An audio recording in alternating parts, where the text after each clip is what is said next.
की सामाजिक व्यवस्था, सांस्कृतिक व्यवस्था, शैक्षणिक व्यवस्था और पारिवारिक व्यवस्था को खत्म कर दो, वो देश अपने आप खत्म हो जाएगा। अब यही षड्यंत्र चल रहा है। कैसे चल रहा है? 3 स्टेज पे काम होता है। 25 वर्ष तक की बच्चियों को बिगाड़ने का काम बॉलीवुड अपने टीवी सीरियल के माध्यम से करता है। 25 से 35 वर्ष की शादीशुदा महिलाओं का जीवन और उनके परिवार को बर्बाद करने का काम एकता कपूर जैसी महिलाएं अपने टीवी सीरियल के माध्यम से करती है। और जो नौकरी करती हुई बहन बेटियां महिलाएं हैं, जो कि वर्किंग विमेन हैं, उनका दिमाग खराब करने का काम ये ओटीटी प्लेटफॉर्म्स अपने वेब सीरीज के माध्यम से करता है। कैसे करता है, मैं संक्षिप्त में एक एक उदाहरण देकर आपके समक्ष रखूंगी। और बहुत जरूरी है कि जब हम तो एक साधारण व्यक्ति है, हम संसारिक जीवन में रहते हैं, लेकिन यहां पर जो उपस्थित हमारे संतगण है, महंतगण है, इनके बहुत बड़ा फॉलोअर्स ग्रुप रहता है, बहुत से लोग आते हैं, बहुत सी महिलाएं आती है। ये बात वहां तक पहुंचे क्योंकि वो यहां पर उपस्थित नहीं है, पर हमें पता है कि वीडियो के माध्यम से हमारे संत श्री, हमारे महंत श्री हमारी ये वाणी जो है उन तक पहुंचाएंगे कि कैसे करते हैं। ये एक फिल्म बनाते हैं 25 वर्ष की तक की बच्चियों को कैसे बिगाड़ना है। हिंदुओं के परिवारों को बिगाड़ने के, तोड़ने के षड्यंत्र चल रहा है। और सिर्फ एक हिंदू को नहीं खराब करना है, उसके पूरे के पूरे कुटुंब को बर्बाद कर देना है। तो एक भारत की महिला 2 परिवार को जोड़ती है, मायका पक्ष और ससुराल पक्ष। और हम कहते हैं कि भारत की परिवार व्यवस्था जो है वो मानवता की सबसे बड़ी देन है। तो इसी व्यवस्था को खत्म कर दो। कैसे कर दो? तो ये एक फिल्म बनाते हैं अतरंगी रे। हमारी क्योंकि दीदी भी यहां उपस्थित है जो कि सेंसर बोर्ड में सदस्य है, तो हम इतना उनसे विनती करेंगे कि हमारी ये बात भी उन तक पहुंचाए। सिस्टमैटिकली ये फिल्मों में लड़की दिखाएंगे हिंदू की, लड़का दिखाएंगे मियां भाई का, और उसमें भी दिखाएंगे कि वो लड़का चाहे अनपढ़ हो, चाहे गवार हो, चाहे आतंकवादी हो, चाहे पंचर छाप हो, और वो हिंदू की लड़की चाहे कितनी पढ़ी लिखी हो, लेकिन उसका परिवार जो है वो रूढ़िवादी है, वो रिग्रेसिव है, और उसके सामने यदि वो घोड़ा भी चला रहा है, खच्चर टट्टू भी चला रहा है, तो वो बड़ा प्रोग्रेसिव है, वो बड़ा संस्कारी है। कैसे करते हैं? ये एक फिल्म बनाते हैं अतरंगी रे। अतरंगी रे फिल्म में जो कि आज की युवा बच्चियों का लेटेस्ट क्रश है, सारा अली खान हीरोइन लेते हैं। हमारी युवा बच्ची इसको फॉलो करती है। उसमें यह दिखाते हैं कि सारा अली खान जो एक मुस्लिम लड़के के प्यार में पड़ जाती है और अपने परिवार से विरोध कर कर, उनसे लड़ झगड़ कर ट्रेन में बैठकर वो भाग जाती है। उसी ट्रेन में एक संवाद होता है उस पिक्चर के हीरो का और उसी हीरोइन का। दोनों अपनी अपनी लव स्टोरी शेयर करते हैं।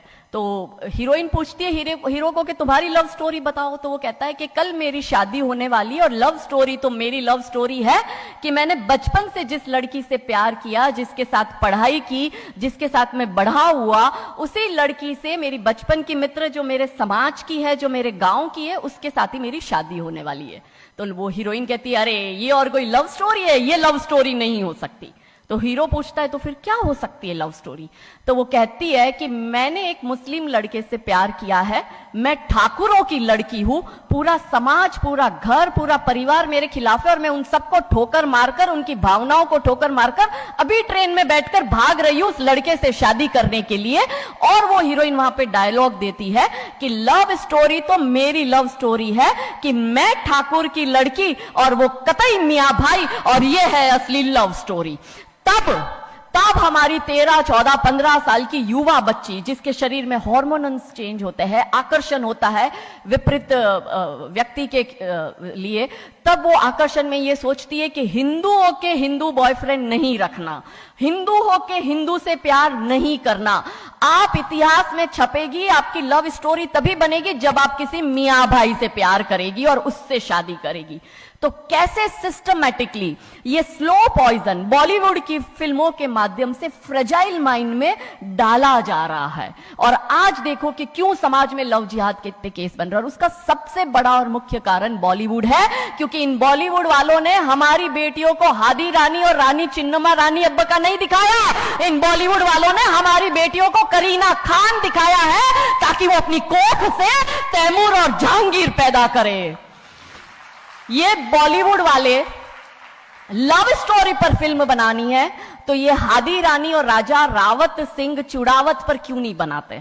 मैं आपको उनकी कथा शॉर्ट में करती हूं कि राजा रावत का शादी जो होता है वो हदी रानी से होता है, मेवाड़ के राजा है, और औरंगजेब की सेना आक्रमण करने आती है।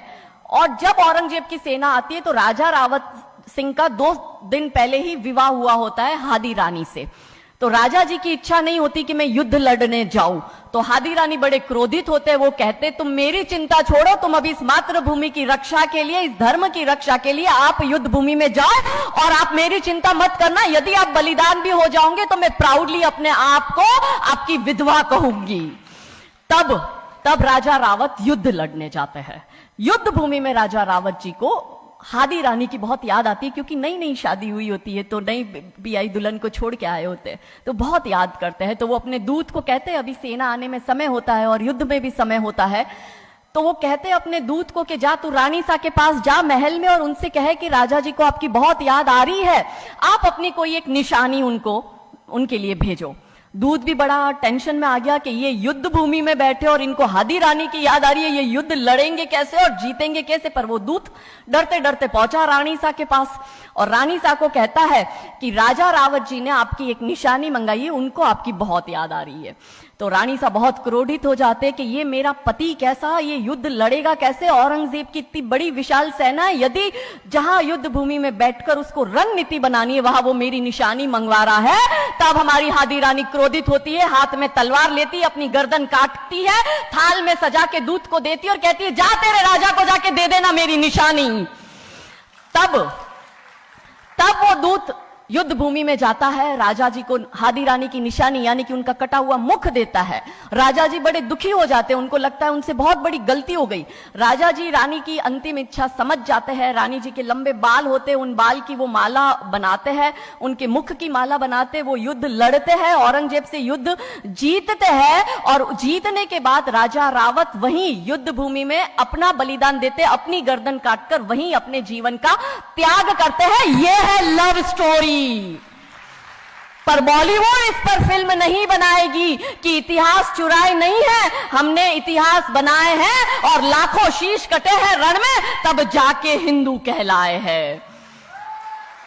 ये महान गौरवशाली इतिहास हमारा, पर बॉलीवुड इसका इतिहास हमारे समक्ष आने नहीं देता। अब रहा 25 से 35 वर्ष की महिला, कैसे बिगाड़ती है एकता कपूर। वही sari, typical dress, typical getup, पीछे उसकी सीरियल में एकता कपूर की सीरियल में पीछे बहुत बड़ी अंबे मां की मूर्ति। दिखाएंगे कैसे हिंदू महिला को, क्योंकि परिवार खत्म करना है हिंदुओं का। तो वो एक से प्यार करेगी, शादी दूसरे से करेगी, जीवन में तीसरा पुरुष आएगा, फिर दूसरा मर जाएगा, फिर उसको चौथा पसंद आने लगेगा, फिर जो मर गया वो जिंदा हो जाएगा, फिर कंफ्यूज हो जाएगी किसके साथ जाऊं, दूसरे के साथ कि चौथे के साथ।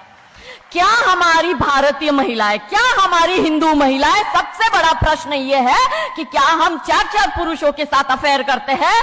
क्या ये हमारा सम्मान है? और अगर यदि हम सब एक होकर इसके लिए नहीं बोलेंगे तो ये आवाज नहीं उठेगी। और दुख की बात यह है कि ऐसी एकता कपूर जैसी महिलाएं जो घर तोड़ने का काम कर रही है, इनको पद्मश्री अवार्ड मिल जाता है। कैसे मिलता है? भारत सरकार से आज इस भूमि पर खड़े होकर मैं निवेदन करती हूं कि आप ऐसी महिलाओं के पद्मश्री वापस लो, क्योंकि ये महिलाएं हिंदू परिवारों के मकान, घर तोड़ने का काम कर रही है। और तीसरा और अंतिम, नौकरी करने वाली बहनों का दिमाग कैसे खराब करना है। तो ओटीटी प्लेटफॉर्म के माध्यम से ये दिखाएंगे कि यदि आप नौकरी कर रही है तो आपके सास ससुर आपके पैर की जूती, आपका पति आपके पैर की जूती। बच्चा पैदा करने के लिए आपको किसी से शादी करने की जरूरत नहीं है, आपको ससुराल व्यवस्था में रहने की जरूरत नहीं है, और आप है फेमिनिस्ट। और स्त्रीवाद का झंडा दिखाकर हमारी बहन बेटियों को एक हाथ में शराब का ग्लास, दूसरे हाथ से सिगरेट फूको, अंग्रेजी में गालियां बको और आप अपने आप को फेमिनिस्ट कहो। क्या यह फेमिनिज्म है भारत की धरती का? ये कभी नहीं हो सकता। रानी चिन्नमा, रानी अब्ब का फेमिनिज्म का उदाहरण है, और दूर जाने की जरूरत नहीं है। हमारी परम पूजनीय दीदी मां साध्वी रितंबरा दीदी मां फेमिनिज्म का सबसे बड़ा उदाहरण हमारे समक्ष है। रानी नायका देवी, रानी लक्ष्मीबाई हमारे लिए फेमिनिज्म का सबसे बड़ा उदाहरण है। तो यहां उपस्थित सभी महानुभावों से हम यही विनती करते हैं कि फिल्म के माध्यम से ड्रग्स, अश्लीलता और गाली गलौच ये दिखाने के सिवाय कुछ नहीं होता। तो हम सब मिलकर एक साथ एक आवाज उठाए कि इन चीजों का बंद होना बहुत जरूरी है, क्योंकि आने वाली पीढ़ियों को बर्बाद करने का काम ये लोग अपने टीवी सीरियल और फिल्मों के माध्यम से कर रहे हैं। और क्योंकि शुरुआत भगवान राम जी के नाम से करी थी, तो अंत भी हम भगवान राम जी के नाम से करना चाहेंगे कि कौन है राम। राम जो है चेतना है, बिंदु है, बिंदु जिससे प्रस्फुटित है तेज, तेज जो कि इस समस्त सृष्टि की रचना की कल्पना का हेतु है, अनाम है, अनाम जो है पंक्ति में प्रथम, प्रथम है धर्म धैर्य का